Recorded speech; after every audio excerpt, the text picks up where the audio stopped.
Alright mga kapatid, successful po ang ating pagpapalit ng ating power steering hose lines.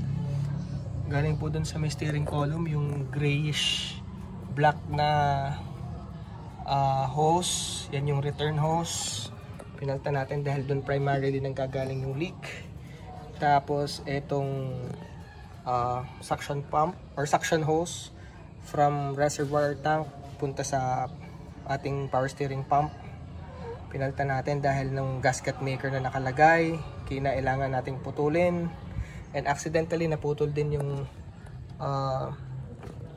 yung isang portion ng ating power steering tank, kaya pinalta na rin natin. So you can see, clear na yan. And ito naman yung galing sa return hose, daan ng aluminum or stainless na tubo paakyat dito sa tank hose. Alright. Ngayon, since yung ibang lines natin, hangin ang nandyan, kailangan nating i-bleed or tanggalin nga yung hangin. So, kailangan po, when you start the engine, paandarin natin yung sasakyan, i-turn natin left and right. Sabi ng iba, 10 times, 10 full turn to the left, 10 full turn to the right.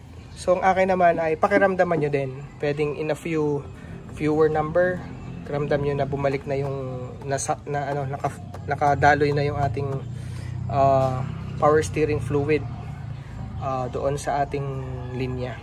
Alright? Pwede rin mas marami pang pihit. Then again, turn on your engine and pihit-pihitin nyo.